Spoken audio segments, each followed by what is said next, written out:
On March 2nd, 1976, what started as a fairly ordinary day took a horrifying turn. A forest ranger in Columbia, North Carolina, was on his usual patrol for the wooded areas surrounding the town. Normally, not much happened in this small town of about 600 residents. As the afternoon wore on, the forest ranger decided to take an extra round through a wooded area he usually didn't visit. Whether it was fate or mere coincidence, no one could say. But as soon as he stepped out of his vehicle, he was hit by a smell that was hard to mistake: fire. Even though it was early spring, the recent warm weather made the ranger worry that a forest fire could spread quickly. He ran as fast as he could toward the area where he thought the fire was burning to assess the situation. The smell of burning would grow stronger the deeper he went into the forest, but there was also another scent mixed in, something that almost smelled like roasted meat. The ranger began to wonder if someone had been grilling and lost control of their fire. Suddenly, he saw the large orange flames rising high into the sky. A thick black smoke billowed up from whatever was burning on the forest floor. This was no naturally occurring fire. This had been deliberately set with a flammable liquid. The strong scent of gasoline confirmed his suspicion. But what exactly was burning? Taking a few cautious steps closer, he tried to make out what lay before him. The flames had already consumed most of it, making it difficult to identify. Then he gasped. He could make out an arm and a leg. It was a human body burning. As fast as he could, the ranger ran back to his vehicle and radioed his colleagues, urgently requesting that they contact the fire department, police, and an ambulance. He told them to hurry. In the meantime, he returned to the fire site, powerless to do anything but watch as the flames devoured the body in front of him. What the ranger didn't know was that he was witnessing the burning of an entire family. The remains of a mother, a grandmother, and 3 small boys, all reduced to ashes. By the time the fire department had extinguished the blaze, the grim reality of what had burned in the remote forest became clear. Tragically, the charred remains of 2 adults and 3 children were discovered. The find shocked everyone present, and the police on the scene immediately understood that they had a murder mystery to solve. The bodies were so severely burned that identification was impossible at first. Investigators could only work with the assumption that they were looking at 2 adults and 3 children, but they had no information about their identities, genders, or ages. What they did know was that these 5 people had not died voluntarily. They had likely been transported to the forest, either dead or alive, before being set on fire. Since no blood was found at the scene, police concluded that the victims had been murdered elsewhere. Initially, no missing persons matching the descriptions had been reported in the area, leaving investigators at a dead end. However, what they did find at the crime scene shocked them: a bloody claw hammer. A forensic examination later confirmed that all the victims had sustained injuries consistent with blunt force trauma, possibly inflicted with a hammer. But who in the world would bludgeon an entire family to death and then set them on fire? Hashtag March 1st. 1976, the day before the burned bodies were discovered in the forest north of Columbia, North Carolina. 39-year-old diplomat Brad Bishop was in his office in the Foggy Bottom neighborhood of Washington, D.C. He was nervous, bouncing his legs slightly as he waited to be called into his boss's office. Brad had extensive experience as a diplomat, having worked abroad on several occasions. He had applied for a higher position with better pay and more benefits. He disliked his current job, believing himself too qualified for it, too skilled to be sitting at a desk writing reports. Brad Bishop wanted to make a difference, to earn more money. He felt he had been patient long enough, bowing and scraping to his superiors, taking on tasks beneath his dignity, and giving his all. If he didn't get this promotion, he didn't know what he would do. No one deserved it more than him, or so he believed. His stomach tightened as the door to his boss's office opened. The boss nodded politely, signaling for Brad to enter. The office was tastefully decorated with expensive furniture and beautifully framed photographs, showcasing the boss meeting important politicians, diplomats, and other high-ranking officials. "One day, that will be me," Brad often told his colleagues. Hopefully today. Although his wife, Annette, did not want to live abroad again, Brad felt she didn't fully grasp what this promotion meant for him and for them as a family. With a better salary and higher status, Annette wouldn't have to work anymore. Brad knew Annette wanted to work. She had even started further studies at the University of Maryland, studying art. Brad found it silly and unnecessary. A woman should take care of the home, the children, and have dinner ready when her husband came home. He should be the breadwinner, not her. But Annette was strong-willed, and Brad often felt small. She had criticized him for months. He didn't earn enough. His job wasn't prestigious enough, and he was no longer an important man. Brad and Annette lived in a cozy and safe neighborhood in Bethesda, Maryland, with their 3 sons aged 5, 10, and 14. Brad's mother, Lobelia, lived with them, much to Brad's frustration. Worse, Lobelia and Annette had formed an alliance against him. They agreed Brad wasn't doing enough. In the boss's office, Brad was offered a seat. His mouth was dry. He took a sip of water from the glass placed before him. "We've made our decision, Mr. Bishop," the boss began. "Unfortunately, the job is going to someone else this time. But keep up the good work, and you'll get your promotion eventually." Brad felt a chill inside. It was as if someone had dumped a bucket of ice water over him. He had staked everything on this promotion, and now someone else was getting it. Brad nodded and excused himself. He left his boss's office quickly and stepped into his own. A wave of rage washed over him. Enough. Brad packed his briefcase, walked out of the office, and down the hallway. A colleague stopped him, asking how it went. "I don't feel well," Brad replied. The colleague suggested postponing their afternoon meeting to next week. "If there even is a next week," Brad responded cryptically before hurrying away. His colleague watched him go, puzzled by the odd remark. Brad stopped at a bank, withdrawing several $100s. Next, he drove to a shopping center, bought food, then stopped at a hardware store. He purchased a claw hammer. He continued driving, stopping at a gas station to fill up his tank. At a different hardware store, he bought a shovel and a pitchfork. Finally, he drove home. At around 7:30 or 8 p.m., Brad parked his car in the driveway, as he always did. With his briefcase in one hand and the hammer hidden behind his back, he stepped inside and called out. Annette answered from the kitchen, where she was doing dishes. It smelled like dinner. Brad attacked Annette first. He struck her again and again until her head was completely crushed. Next, his mother entered the house after walking the dog.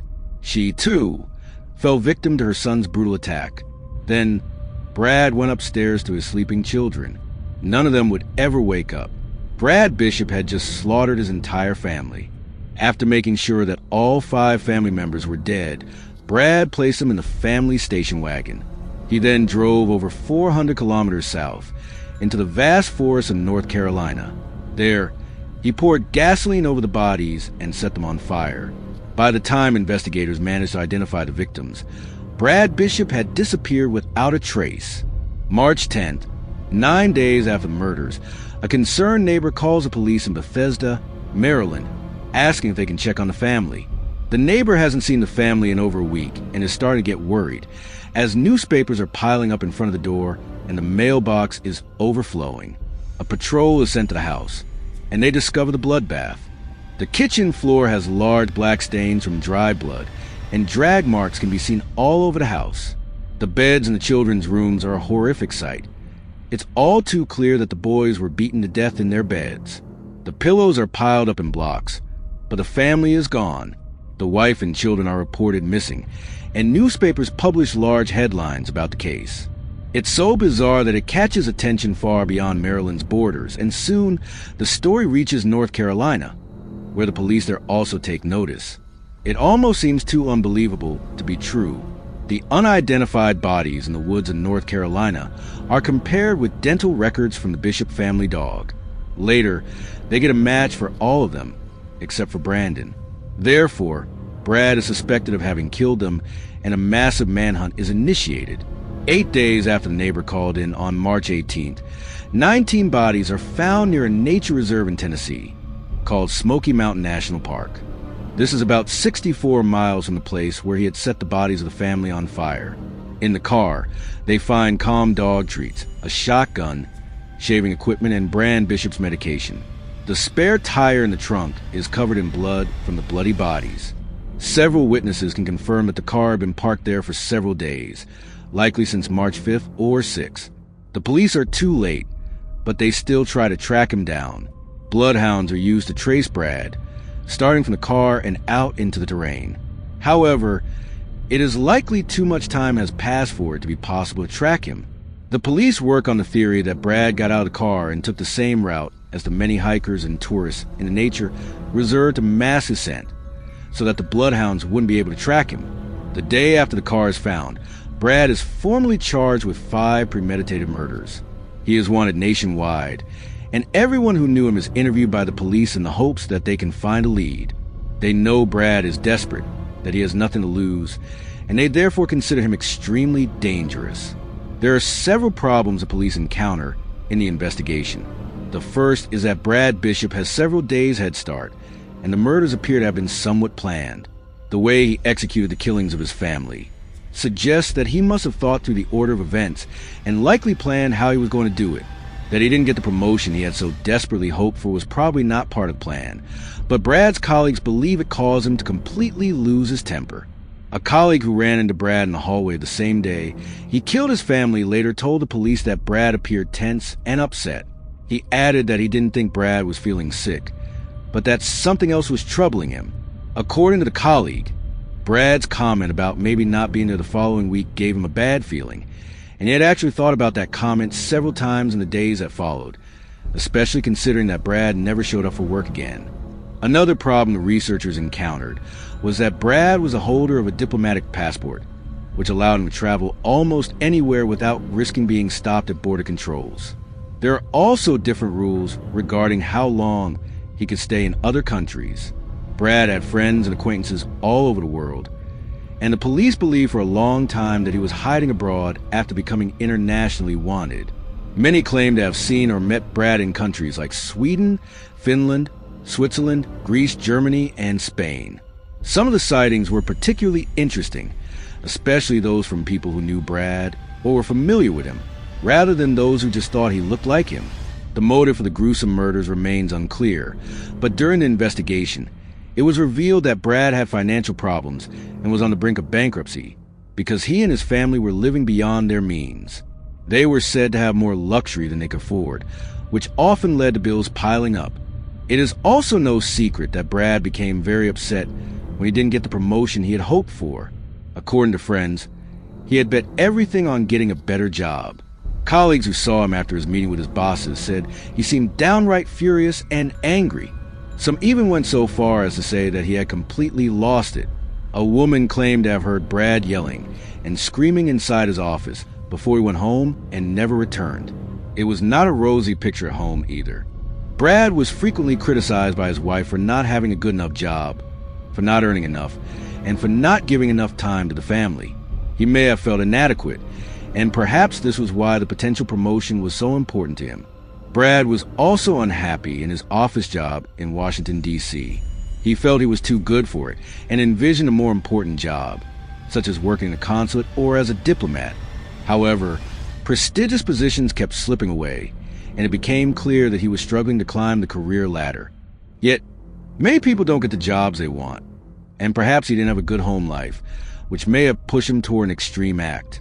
After the murders, it was reported by a woman that she had seen Brad in Tennessee with the family dog and another woman. However, there was no other indication that Brad was having an affair.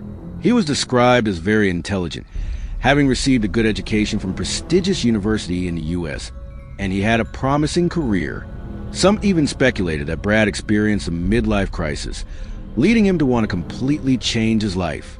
It is also known that Brad struggled with severe depression before the murders and was receiving medication for it. Many believed he had taken his own life, but as is well known, one cannot conclude that without evidence. It would have been found out if this had been the case. In 1981, a middle-aged man was found dead after being run over. This man resembled Brad so much that the Alabama police contacted the Maryland police about the discovery. There was indeed a similarity between the two, but dental records confirmed that it wasn't Brad. Brad's disappearance remains a mystery. No one knows where he went after murders. According to the FBI, he could be anywhere, possibly even hiding from investigators. They believe his appearance may have changed, but it's still unlikely. He remains on the FBI's list of most wanted fugitives in the U.S. In 2017, a recently retired geologist named Kathy decided to take a DNA test. She had been adopted, and although she had a good and safe upbringing with her adoptive parents, she was curious to see if she could find any relatives through genealogy. On her first attempt, Kathy found some distant cousins, and through them, she uncovered more family members, leading to a strange discovery. Kathy is a biological daughter of Brad Bishop, the man who murdered his entire family. Yes, this was a shocking revelation. Several years later, the FBI would conclude that Kathy had no knowledge of her biological father before she was conceived, while Brad and her biological mother were in college. When the mother discovered the pregnancy, she moved back home to get help from her parents during the pregnancy. After Kathy was born, she was given up for adoption. When I read about her, I wondered if she might have been another potential victim of Brad Bishop's wrath.